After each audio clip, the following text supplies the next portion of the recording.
अस्सलामु अलैकुम वरहमतुल्लाह। रात भर काफ़ी ज़ोरों की बारिश हुई थी। इसी वजह से सुबह भी मौसम काफ़ी ठंडा सा था। हल्की हल्की हवाएं चल रही थीं। सुबह के 7 बजे थे। दूध वाले ने जब दरवाज़े पर दस्तक दी तो मेरी आंखें खुलीं। मैंने जैसे ही दूध लेने की गर्ज से दरवाज़ा खोला तो बाहर ठंड से ठिठुरती हुई कोई उम्र रसीदा औरत को अपनी दहलीज पर बैठे देखकर हैरानी हुई, क्योंकि वो काफ़ी भीगी हुई थी। इससे साफ जाहिर हो रहा था कि सारी रात वो बारिश में भीगते और ठंड में ठिठुरते हुए गुजारी होंगी, और हो सकता है कि रात भर हमारी ही दहलीज पर हों। इनकी हालत देखकर मुझे कुछ अजीब सी कोफ्त होने लगी। वो मुझे देखते ही उठकर खड़ी हो गई, शायद इस खौफ से कि मैं इन्हें अपनी दहलीज पर बैठे देखकर नाराज़ न हो जाऊं। मुझे न जाने क्यों इनसे एक हमदर्दी से होने लगी। एक तो उम्र रसीदा औरत इस पर रात भर बारिश में भीगती रही, वो हमारे दरवाजे पर दस्तक भी तो दे सकती थी। मैं यही सोचे हुए खड़ा रहा। वो शायद जाने के लिए मुड़ी। मैंने जल्दी से इन्हें आवाज़ दी, सुनिए, क्या आप रात भर इस तेज़ बारिश में यहीं बैठी रहीं? उन्होंने इस्पात में अपना सर हिलाया। इनकी खामोशी और झिझक से मुझे यकीन हो गया कि वो बेचारी दुखियारी और बेसहारा हैं। मैंने इन्हें रुकने के लिए कहा और अंदर आकर बेगम को सारी बात बताई और कहा कि जाकर इन्हें अंदर बुलाओ और कुछ कपड़े वगैरह दो। कोई हालात की मारी बेसहारा लगती हैं। बेगम इन्हें अंदर ले आईं। वो काफ़ी झिझक रही थी। उनकी आंखों में एक मायूसी और अनजाना सा खौफ नज़र आ रहा था। कपड़े लेने से भी वो साफ मना कर रही थी।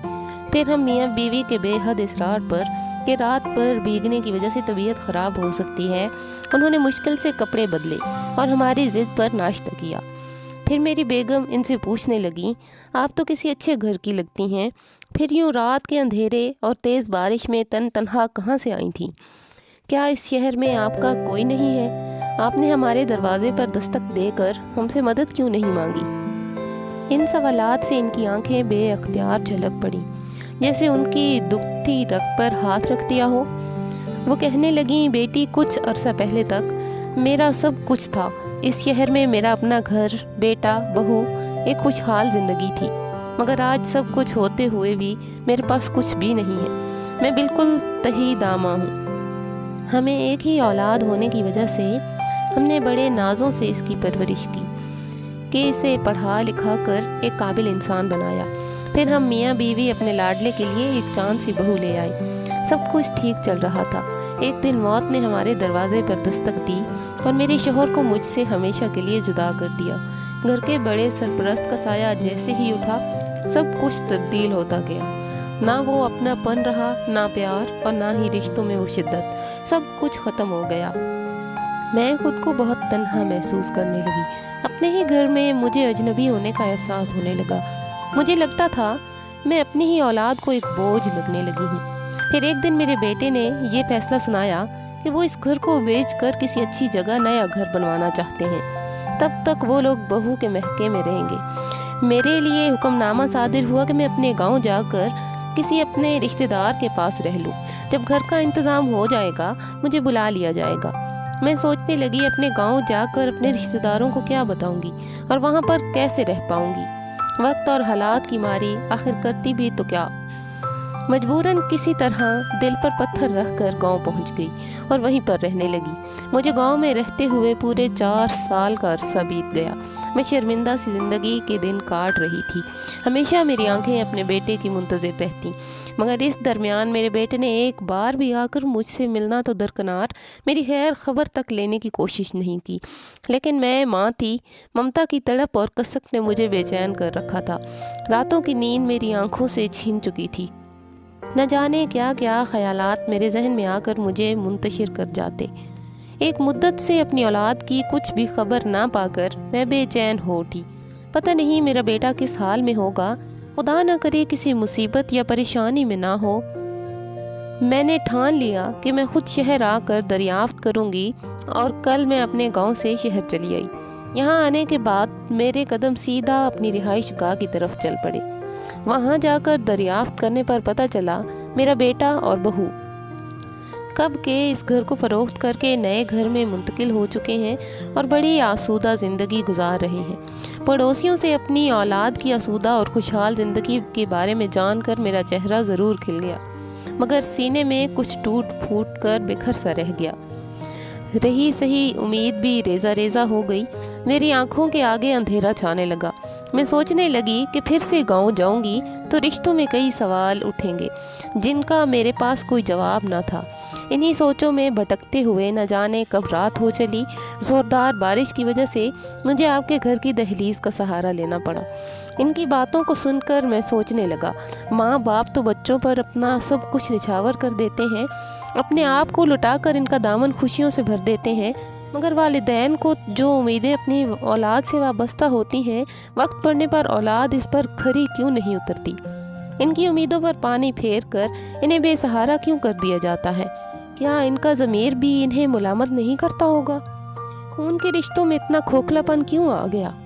एक माँ जो अपनी औलाद को 9 माह अपनी कोख में रख कर इस तरह से इसका जतन करती है, चाहे कितनी भी तकलीफ़ से क्यों ना गुजरना पड़े, वो अपने मन में एक लम्हे के लिए भी अपनी औलाद को बोझ नहीं तस्वुर करती। मुस्कुराते हुए हर दर्द का सामना करती है। इस नन्ही सी जान को दुनिया में आते देखकर फूले नहीं समाती, अपना खूने जिगर देकर इसकी परवरिश करती है। इसे उंगली पकड़कर अपने पैरों पर चलना सिखाती है। कदम कदम पर अपनी खुशियों की कुर्बानी देकर पाल पोस कर इसे किसी काबिल बनाती है। फिर जब औलाद की बारी आती है तो माँ बाप के लिए घर के एक कोने में भी जगह क्यों तंग होने लगती है। ये कैसी औलाद है जो माँ बाप को बोझ समझकर किनारा कशी अख्तियार कर लेती है। अच्छा, अब मैं चलती हूँ। आप लोगों का बहुत शुक्रिया। मैं सोचों में डूबा, इनकी आवाज़ पर जैसे चौंक पड़ा। मैं और मेरी बेगम दोनों एक साथ बोल पड़े, आप कहाँ जाएंगी? आप चाहें तो हमारे घर में रह सकती हैं। वो कहने लगी, आपने मुझसे इतनी हमदर्दी की, यही बहुत है। मेरी औलाद ने मुझे बोझ समझकर अपने घर से निकाल दिया। अब मैं आप लोगों पर बोझ नहीं बनना चाहती। मैंने कहा, आप ये कैसी बातें करती हैं? कोई किसी पर बोझ नहीं बनता, ऐसा तो कम ज़र्फ लोग सोचते हैं। अल्लाह ने जब इंसान को इस दुनिया में भेजा है तो अपने बंदों के लिए जीने की राहें भी वही हमवार करता है। आप हमारी माँ की तरह हैं। इस दुनिया में हमारा कोई बड़ा बुजुर्ग नहीं है। आप हमारे साथ रहेंगी तो हमें खुशी होगी और हम पर माँ की ममता का साया भी बना रहेगा। हमारी बात मान जाइए। हमदर्दी की 2 बातों से ही इनकी आंखें बेअख्तियार आंसुओं से छलक पड़ी।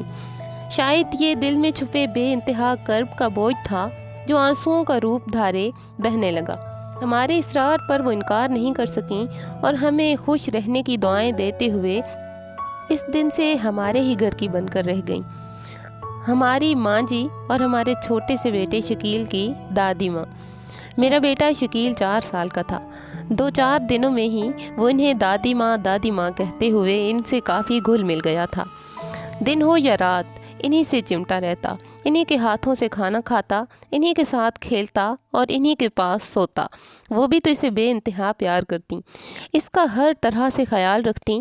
वो जब से आई थीं बावजूद मना करने के बेकार ही नहीं बैठती थी। घर के कामों में मेरी बेगम की मदद करती और ख़ास अपने हाथों से अच्छे अच्छे पकवान बनाकर खिलाती।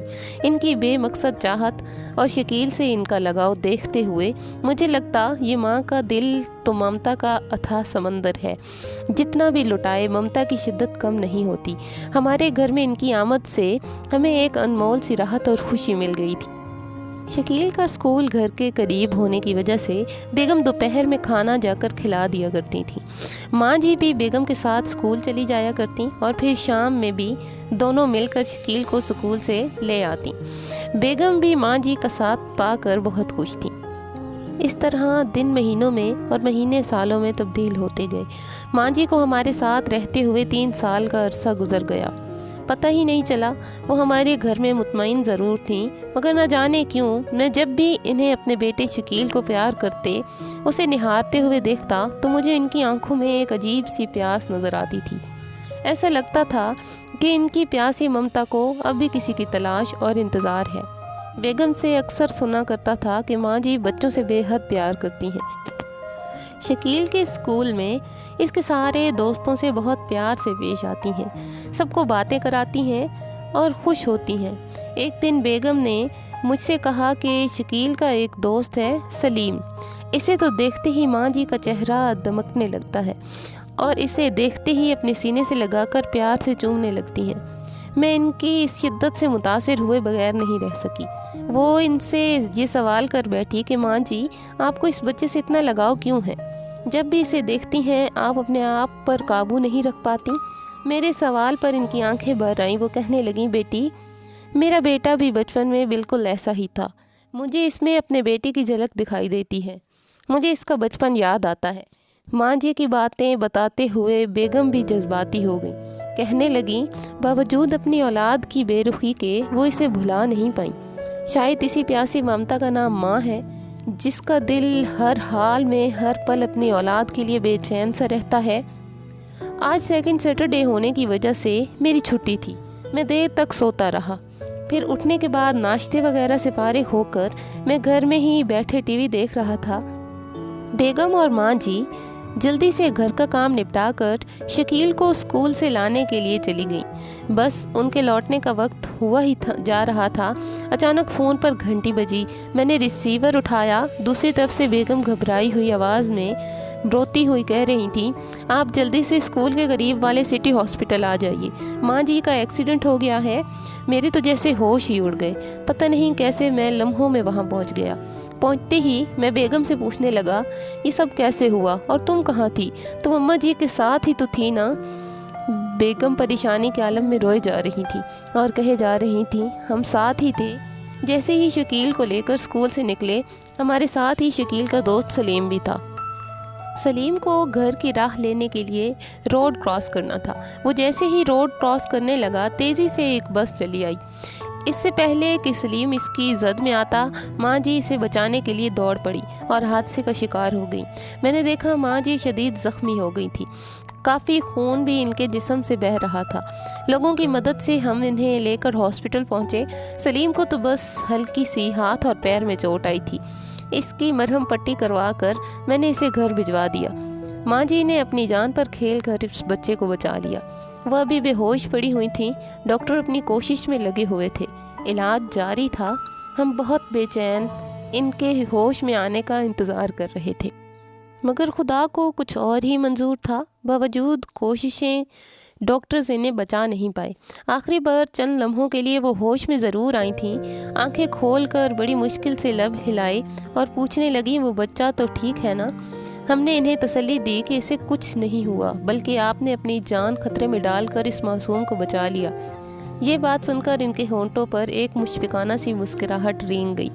ان کی ممتا بھری آنکھیں میرے شکیل کو تکنے لگیں، جیسے اس سے رخصتی کی اجازت مانگ رہی ہوں۔ پھر وہ پیاسی متلاشی آنکھیں کھلی کی کھلی رہ گئیں۔ نہ چاہتے ہوئے بھی مجھے ان کی کھلی پلکوں کو اپنے ہاتھوں سے بند کرنا پڑا۔ ماں جی ہم سے ہمیشہ کے لیے جدا ہو گئیں۔ پھر ہاسپٹل سے ہم انہیں گھر لے آئے اور ان کے آخری سفر کی تیاری ہونے لگی۔ سبھی کی آنکھیں اشک بار تھیں۔ ماں جی کا جذبہ اظہار ہر ایک کی زبان پر عیاں تھا۔ میرا بیٹا شکیل مجھ سے لپٹ کر بار بار ایک ہی سوال کر رہا تھا، دادی ماں کو آپ کہاں لے جا رہے ہیں؟ اس معصوم کے سوالوں کا میں کیا جواب دیتا؟ اسے روتا چھوڑ کر ہم ماں جی کے جنازے کو کاندھا دیے منزل مقصود کی طرف چل پڑے۔ مسجد میں نماز جنازہ ادا کرنے کے بعد ہم قبرستان پہنچے۔